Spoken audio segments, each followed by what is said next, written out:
You are listening to the Cattle Call podcast. This is the place where computer-aided design and drafting meets humor and practicality, with a touch of business acumen thrown in for fun. Jim and Rocco, the owners of Zentech Consultants, the premier U.S. technology consulting firm for architecture, engineering, construction, and manufacturing, discuss the fascinating world of CAD with some humor and some honesty. The Cattle Call podcast. Hello, everybody, and welcome to another episode of the Cattle Call podcast with Jim and Rocco from Zentech Consultants. I am Jim, your undeniably charming host, and with me, as always, is my partner, the more charming host, Rocco. Okay, the delusional host, definitely. Rocco. Nobody's more charming than me. And because you say things like that, Rocco, you know what that means. It means I have to torture you and put you through the engineering joke of the week. You ready? Ready. Why did the computer engineer quit his job? Why? Because he lost his drive. Huh? Yeah. Oh, and that fits in well for today's show. Because today we have a return guest on the show. We have Jeff Perry, leadership and development expert and host of the Engineering Career Coach podcast, is here once again with us today. So, Jeff, thanks for being, living dangerously and coming back on the show, man. Yeah, I think I sent you an email to say, hey, maybe we should laugh again together. So it's always fun time talking with y'all. Yeah, except when I tell a joke. Nobody laughs when I tell us. Yeah, I tried to hold that back. Yes, I could see. He's laughing on the inside.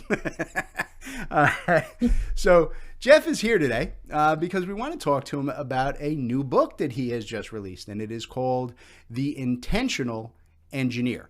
And Jeff was kind enough to share a digital copy of the book with both Rocco and I. And I wanted to talk about some of the concepts in the book because I think there's some very important stuff there, not just for engineers, but really I think for any professional to kind of look at when they're considering their own professional lives. So Jeff, why don't we start with, giving the people a little bit of background on what you do and how you got there, and then we'll get into the book. Yeah, well, I'm excited to talk about this. Just a quick background. I come from a mechanical and software engineering background and then engineering leadership. And then for the last few years, I've gotten into coaching, training, speaking, and now authoring for leadership and career development for engineers and technology professionals. And so writing this book was kind of an act of love to say, because a lot of the work I do, especially in the coaching realm, is around helping people get clear on what they really care about, and be intentional has been a key word for how to do that instead of just being kind of reactive in how we live our careers and lives. And so this is an opportunity to put down a lot of things I've been writing and talking and coaching people on and do that. The other side of the work that I do a lot of development work, especially around team and organizational engagement, employee engagement with teams and organizations. And so I call that engineered engagement to help teams improve there, which if we improve engagement, that improves our productivity, innovation, and creativity, and a number of other elements there. So I get to do that work with groups and organizations. But we're talking today to how do we help individuals be more intentional about what they're doing here. So I'm excited about that. Nice. Actually sounds like you use some of the concepts from the book in creating the book. Absolutely. There you go. Yeah. So that's a good recommendation. Okay, so let's get into this. So the name of the book is The Intentional Engineer, which I personally think is funny because I am the epitome of the unintentional engineer. Back in the day, back when we still chiseled on stone tablets, I started studying civil engineering, and I left college, and I swore I would never do that for a living. And then, of course, I proceeded to get pulled back into it and develop my entire career around civil engineering.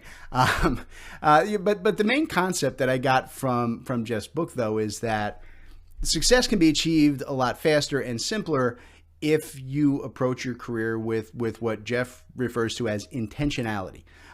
So Jeff, why don't you explain that concept to the listeners, right? What exactly do you mean by intentionality? There's a lot of directions we could take with this. And by the way, if people, I just want to throw this out there at the beginning, that I've got a free corresponding workbook that people can go grab along with the book.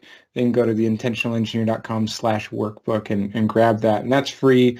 you don't have to even get the book to grab that. It might be helpful. But the concept of intentionality is a powerful concept around what do you want and why do you want it, and let the purpose drive you. So we might talk about some comparative words that people might be familiar with as well. That purpose-driven approach. Are you driven by the purpose, the why? Start with why, which has been popularized by Simon Sinek.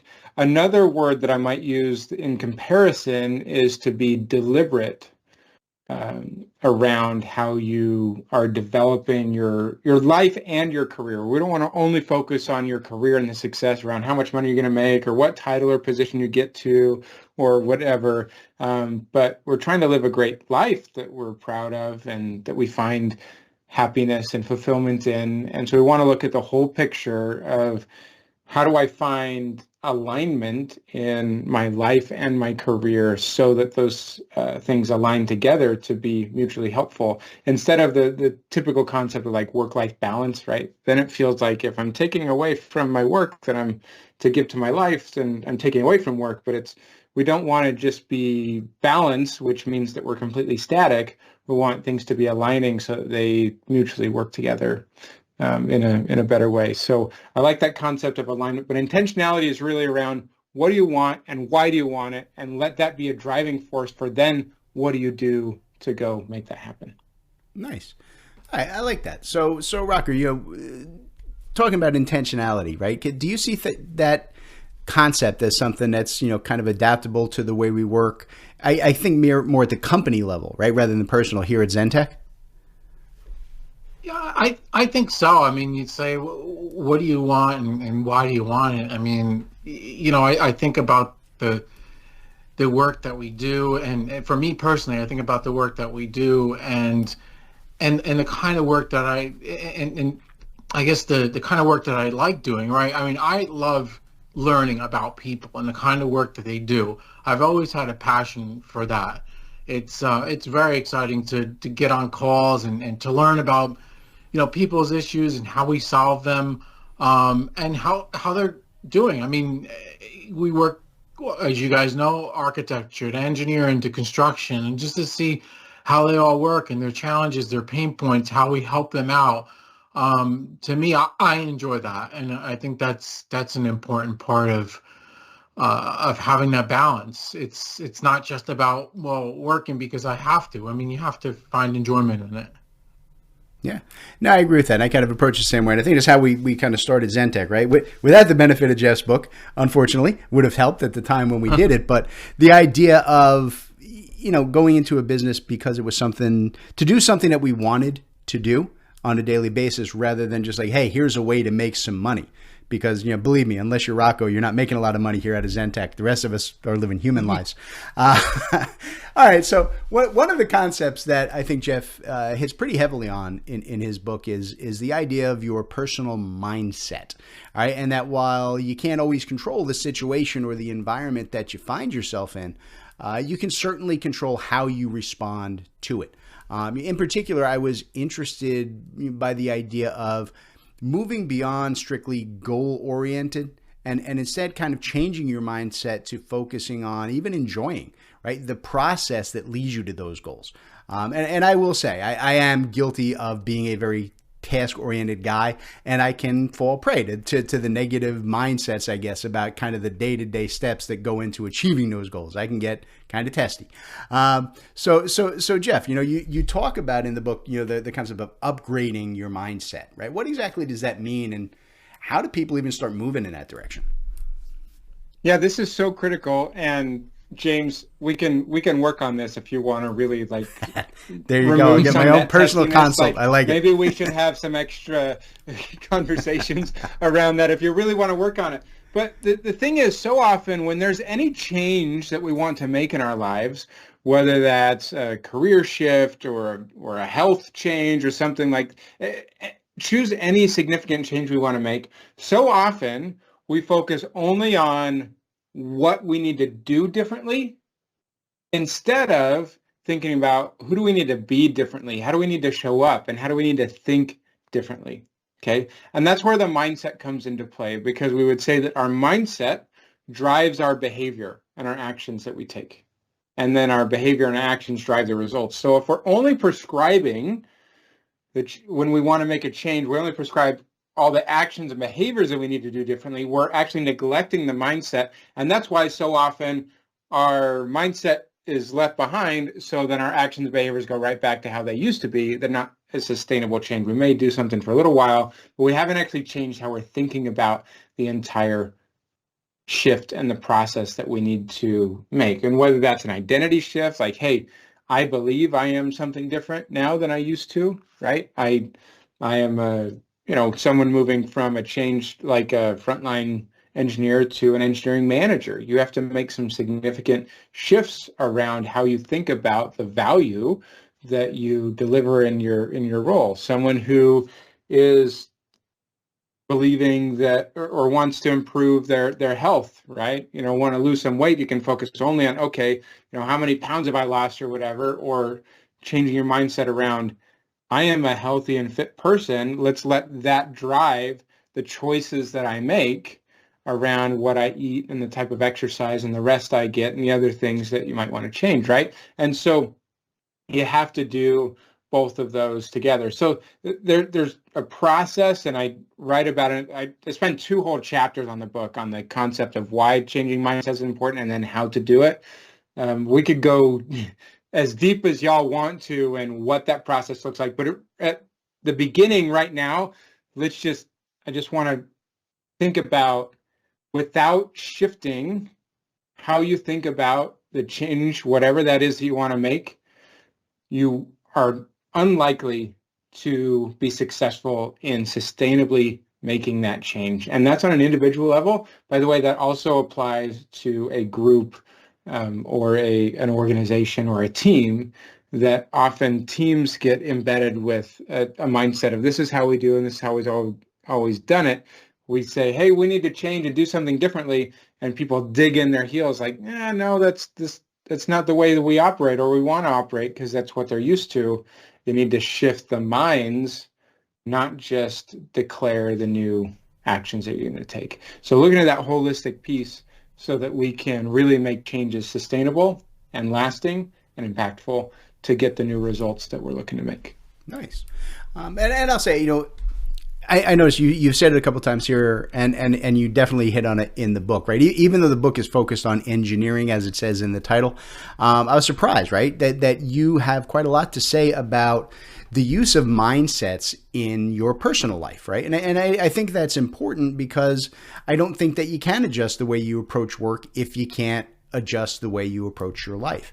So kind of staying on that topic, right? What are the biggest benefits, and I guess what are the biggest struggles that you've seen your clients face when they're trying to adjust the mindset, particularly for their personal lives? Yeah, so give one example. Well, I'll give you a few. So one of the specific mindset concepts that I teach in the book actually comes from an organization called the Arbinger Institute. Make sure I reference them. And they call it the inward versus the outward mindset. And you think about it on kind of a scale, but an inward mindset is pretty self-focused. We're focused on ourselves and what we care about and what we're trying to accomplish. The opposite side is an outward mindset. Instead of kind of seeing people self-focused and where we'd say we see people as objects we can use in some way, or they're just in our way or obstacles. The outward mindset suggests that we see people as people that matter like we matter, right? And so that particular mindset is hugely impactful in how we approach our relationships. It's a huge impact from a workplace setting, because if I only see people that I work with as people that are going to help me get my tasks done, right, then it's a really transactional relationship, and people can tell that I don't really care about them. I just care about what I want from them, right? And that comes across, and people are less likely to really engage and be vulnerable and collaborative with you or with me. But the people that I notice that are the most outward, and you think about the leaders that I've had and stuff that really I can tell care about me and what I'm trying to accomplish, right? Then I want to go slay dragons for them when I work with those people, because I can tell that they care, they have my best interests at heart, and they're trying to support me. Now, obviously, this concept translates really well and really importantly to a personal life with spousal or partner relationships, relationships with your kids, or friendships or community work that you might do, right? Because if I've got 4 young kids we were talking about before we started recording. If I only see the tantrums, or when they are up in the middle of the night or whatever, and all those things, and I only see them as like these little kids, they're out to get me, to keep me from sleeping a wink for the rest of my life, then my relationships with my kids are going to struggle. If I only see my lovely wife as someone who takes care of certain home responsibilities, or or the division of responsibilities that we've decided, and that's the only value that I see out of her, then that's not really going to go over great. But if and so I use, actually, in the book, some stories about myself where I struggle at times being really present. It's really easy for me to be distracted when I'm with my family, and devices and stuff don't help, but sometimes just the weight or the struggles or the stresses of life and work and other things, and it's sometimes quite difficult for me to just be with my kids or be with my family. And my wife's really good about sometimes say, hey, Jeff, like, be with us. And that's a reminder that I need to make that shift. And that can happen in a moment where I'm like, hey, I'm going to decide to do this. I'm going to put the phone down, and I'm going to, just play with the kids, get on the floor with the baby, and roll the ball back and forth, or whatever else is going on, instead of being so caught up in the stresses and other things that I'm thinking about. But on a larger scale, I'm looking to continue to improve. How do I practice that more and more? How do I continue to remind myself of the value that I give to these relationships and what's important there? It's one of the most fun things, guys, is usually people are coming to me to solve some sort of career issue or work issue. But when I have people who tell me that, hey, my spouse said I've changed, they notice a difference in me over the last few months since we've been working together. That sort of stuff is super fun. And I love hearing stuff like that. I had another guy, and I think I wrote about the book. He's like, I feel like I'm a better human now because of the way that I'm approaching these things, because of the mindset shifts and the way he's seeing people and showing up with people, and sees that he really cares about others instead of just showing up and taking care of what he needs to take care of. So this stuff is huge impacts for us at work, and certainly at home in our personal lives. Nice. And you know what I got out of all of that, Rocco? You need to change your mindset and be more aware and nicer to your brilliant and amazing business partner, is all I'm saying. That's what I heard.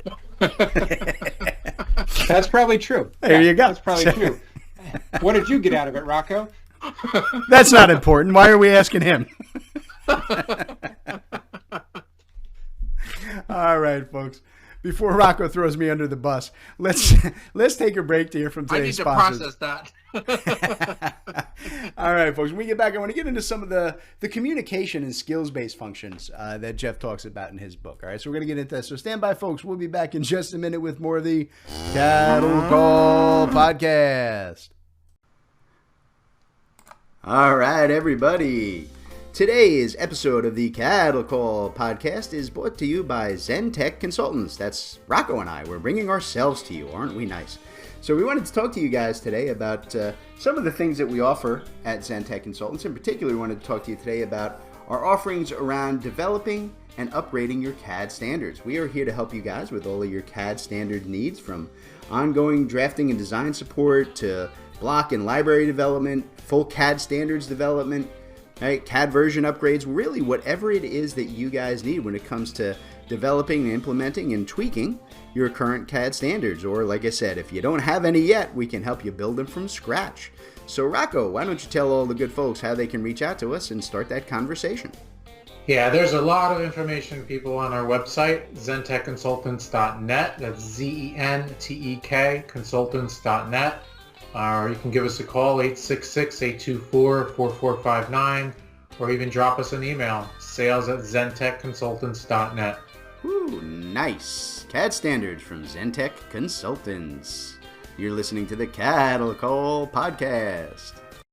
All right, everybody, welcome back to the Cattle Call Podcast. We're talking with Jeff Perry today, author of the book, The Intentional Engineer. And in the first half of the show, we talked about intentionality and mindset. And in this half, I want to talk about the concept of genius zones, because I'm an arrogant SOB and I think I'm the greatest genius on the face of the planet. So I'm sure Jeff is going to be talking all about me. But seriously though, Jeff, you have an entire section of the book on discovering what you call genius zones. So what does that actually mean, right? What is a genius zone? Yeah, great. And it's not just you, Jim, like being a genius all the time. It's a little bit different. It's us uncovering the things that make us unique, the things that we do about ourselves that are different. And so the first time I heard it came from a book called The Big Leap by Gay Hendricks, and he talks about 4 different zones that we can operate in. And I'll just reference these real quick. So zone number 1 is a zone of incompetence. Pretty straightforward. You're not very good at whatever you're doing there. Zone number 2 is a zone of confidence. This is a lot of us, and where engineers are so versatile in what they can do. They can do a lot of things really well. And so their zone of competence is pretty darn wide. But zone number 3 is a zone of excellence. This is something that you're very, very good at compared to most other people. And this is where probably a lot of people try and get to and maybe think that they're all the way there. But zone number 4 is what we're going to be talking about here. This is the zone of genius. This is where you're really in what we would call flow. That concept comes from an author and speaker, researcher, Mihaly Csikszentmihalyi, if I'm pronouncing his name correctly. He passed away a couple years ago, written a few books on the word flow or the concept of flow, but you're taking advantage of your natural talents and doing what you earnestly enjoy. You kind of get into this space when you're in flow and when you're working in your genius zone where you're doing your best work. There's this balance of the challenge that you're facing and your skills and abilities to meet it. And you almost lose track of time because you're just sort of getting lost in the experience of it. It's so important to think about, how do we try and build our work and our lives to have more experiences of flow, because flow actually is a huge proponent to factors of happiness and satisfaction. But also from a work and career perspective, if you can be operating in flow and in your genius zone more often, that's where you're doing your best work, where you can deliver some huge value. When we talk about like 10x, people doing 10x work, like that's because they're working in their genius zones instead of getting stuck doing other things that may be in their zone of competence or maybe even excellence. But when we can get to more time spent in the genius zone, we're doing our best work. And so a couple ways to think about this. I already kind of talked about the concept of flow, where one of the models that comes from that concept, if you think about an XY diagram, on the x-axis, you think about the level of skills or competency that you have. And then on the y-axis, you think about like the level of challenge that you're facing. Well, if your skills are high, but the challenge is low, you're going to be pretty bored, right? Like, hey, I'm really good at this, but I'm not really being challenged. People get pretty disengaged and they're not having any fun, right? But if the challenge is really high and our skills are low, then we're kind of going to be in an anxious state, like, hey, this is beyond what I'm going to do. But if the skills are high, your competency is high, and the challenge is high, then that's engaging, but you have the ability to rise to meet it. And that's where we kind of can find that concept of flow. But it's good for all of us to just kind of step back and think about, what are those things at work and outside of work and all aspects of my life that I experience that. And for some people, that can be sports or music or construction or making things. Or sometimes I've heard people like talk about like motorcycle or bike riding, and they just kind of get in this state, or exercising, and they're just like losing themselves in this experience. And what are the what are the aspects of the environment and the situation that help promote that? And how can we cultivate that more and more? Now, the other way to think about genius zones is looking at what are the combinations of talents, like kind of natural gifts, experiences that you've had over the course of your life, and also skills that you've learned over the course of your life. And when you combine those things make you unique, right? So just an example for me in the work that I do, I had experiences in, multiple engineering disciplines, mechanical and software. I interacted with civil and electrical engineers in some of the work that I did. So I had a pretty broad understanding of a bunch of different engineering disciplines. I had experiences and skills that I'd built in doing training and coaching work that I'd done internally to companies and done a little bit externally in career development. And then I had some natural gifts for asking great questions and some of that stuff, and some of that stuff I built. But that combination of things in the intersection of that, if you think about it like a Venn diagram almost, then at the intersection of that is, hey, me being uniquely qualified, different than most people, to do some of this personal development work for engineers and tech professionals. And so I get to work in one of my genius zones in the work that I do right now, which is super fun. I didn't actually know the concept of genius zones when I decided to do that, but looking back, I can say, yeah, I mean, that was part of that determination, right? So to use a fun word that I like, it behooves us to do some reflection and think about what are my genius zones, not just think about, well, I'm a genius and I'm good at everything, but what are the unique situations, environments, and activities that cultivated an experience in a situation where we can operate at our best level and deliver the most value and also find great joy and satisfaction in. And how can we do more of that? And it's good for us. It's good for our organizations that we're a part of. And it's good to be able to talk about that as well, to communicate that from like a personal branding perspective if people are trying to make career transitions or maybe trying to get a promotion or something like that, to be able to communicate, this is what I do really, really well. And if you can identify that and communicate that, you're going to have some sweet opportunities. Nice. So I tell you what, one of the things that I really did like about this Genius Zone section in your book is that you don't just talk about like, hey, there's an ideal state. You actually talk about the challenges that most people face when they're trying to figure out like what zones they really are genius in. Look, like I said, a guy like me, I don't need that, right? I'm arrogant enough to believe I'm a genius in all zones. But I think it's important for a normal human like Rocco to know how he could become as awesome as I am. I'm just saying.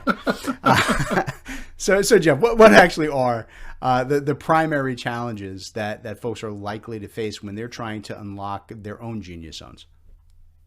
Yeah, so 3 specific ones that I've identified in the book on the chapter on genius zones. So number 1, it's sometimes hard to be objective about ourselves, right? And maybe you can think about this, Jane. Maybe that's hard for you, but it's hard to sometimes see the truth about ourselves at times. And so that objectivity, instead of us, puffing ourselves up just a little bit, sometimes that's difficult. Yeah, but it's so much more fun when I puff myself up. I laugh. It is. Yeah, I gotcha. So that's challenge number 1. And you're a great example of that. Challenge number 2, our environment sometimes conditions us in ways that are unhelpful for us to operate in our genius zones. When we think about the environment of the educational system, sometimes it's just like we need to do all the things, right? Then it sometimes suppresses our ability to really explore the things that we're really interested in and want to do more of. And sometimes we're influenced by family, community, and other societal impacts. Think about why so many kids want to be a firefighter, doctor, or astronaut, because, hey, like those are the cool things. Maybe more and more kids are learning how cool it is to be an engineer these days. A little more push on the STEM front. But there are a lot of roles that might exist that we don't even know apply to our genius zones or what that is, and maybe our our environment might not give us the opportunity to really cultivate those. And the third one is to think about, often we want social validation. And so sometimes operating in our genius zones means we have to be different than others and communicate how we're different and do things in a different way because of how we operate differently. I think especially about like neurodivergent people with ADHD. I have some friends who do coaching for people specifically who have ADHD and stuff. And they have some extra special traits and talents that they can do really, really well. There are some challenges to that, but if we can help them optimize for where they can be in their genius zones, they can, just blow some of us out of the water with what they can do. And it's pretty impressive. So, of course, everyone wants to be liked and accepted, but we need to try and have the courage to say, well, this is what I really want to try. This is what I want to do, and be willing to go after that and do the work that it is, because it does take some cultivation and some time and an effort to discover and cultivate those skills that get us into a genius zone state. So those are just some of the challenges and roadblocks we might face. Nice. All right, so Rocco, look, we didn't have Jeff's guide when we started Zentech, but we did spend a lot of time, right, seriously discussing our own skills and our own shortcomings, before we took the leap as business owners in this space. Do you think that was an important part of the success we've seen? Yeah, I do. I mean, I think you have to understand your strengths and your weaknesses, and we saw, I saw Jim's strengths as my partner. When I thought about partnering with him, right, and I think he saw my strengths, and I think in a lot of ways our strengths complement one another. Of course, we both have weaknesses, but I think our strengths for sure complement one another, and I think that's important, because it's not easy to grow and build a business alone, let alone in a partnership. So I do think so. Yeah, I agree 100%. So I mean, I don't think any worthwhile process, whether it's a business or anything else, comes without, right, some solid planning and a good bit of effort, right? And I will say that Jeff doesn't shy away from talking about that in this book, right? There are some great sections on the very specific skills that you're going to need to develop in order to enhance your intentions. And again, these are not, they're needed not just for the career path, but for the personal path as well, I think. And I think Jeff did a really good job of laying those out for you in these books. So let's talk about those a little bit, Jeff. What are the key skills that people need to kind of go down this path, and how can they learn or enhance or even begin to understand what they need from those skills? Yeah, Jim, I want to talk about that, but can I just back up? Did you just admit to having some weaknesses? Did I hear that? I just want to. Oh man, and it's on record now too. Damn. Okay, I just wanted to make sure we got that straight and we solidified that for just a moment. Anyway, I thought I made a mistake once. Turned out I was wrong. Yeah, good. Yeah, well, so I left this because I talk about a lot of the big higher level principles, and there's a lot of invitations to actions. At the end of every chapter, I have a section called Take Intentional Actions. There's some actions and activities that you can do to cultivate whatever trait or principle that I'm talking about in all the chapters.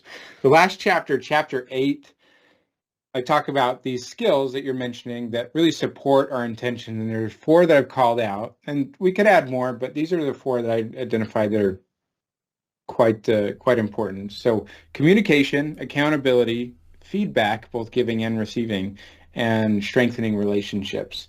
And as you said, all of these have impacts in the professional and the personal realm. And so just to call out a couple, I actually want to talk about the last one first, the strengthening relationships. Now, one of the things that I'm really passionate about, last year, almost a year ago, this was May 2023, the U.S. Surgeon General put out a significant advisory talking about, it called out an epidemic, really, of loneliness and isolation on the social front. And this is because our level of the relationships we have and the social interactions that we have has gone significantly down. And that's kind of ironic because we would say that we are the most connected technologically time that has ever existed on the planet. And yet socially, we're perhaps the most disconnected socially and emotionally. And it's really sad. And there's a huge social and health component where people who are lonely and isolated, from a mortality rate, it's equivalent to like smoking, 15 cigarettes a day. It's huge when people are feeling quite lonely. But also there's an economic component where like we're talking billions of dollars. Or one study estimated that just absenteeism, people not showing up to work due to loneliness, was estimated to cost employers just in the U.S. $154 billion a year. So it's huge, right? Oh. In terms of some of this stuff. So our relationships matter, and how we cultivate those relationships of feeling connected at work. This is an all hands on deck situation. Like we need to have our work and our professional settings be cultivating friendships and connections where I establish those really positive working relationships, but also the personal life and the community and our families and the other realms of life where we need to be strengthening those relationships, because there are other studies that point to that it's not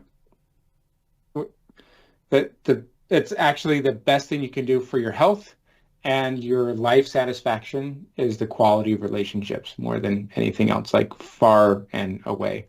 And then I'll just talk about briefly the concept of communication. And remember that we need to have communication both on the sharing, what we share, what we say, and also just expressing great listening skills. I love the quote, and I quoted it in the book. This is from Ernest Hemingway. When people talk, listen completely. Most people never listen.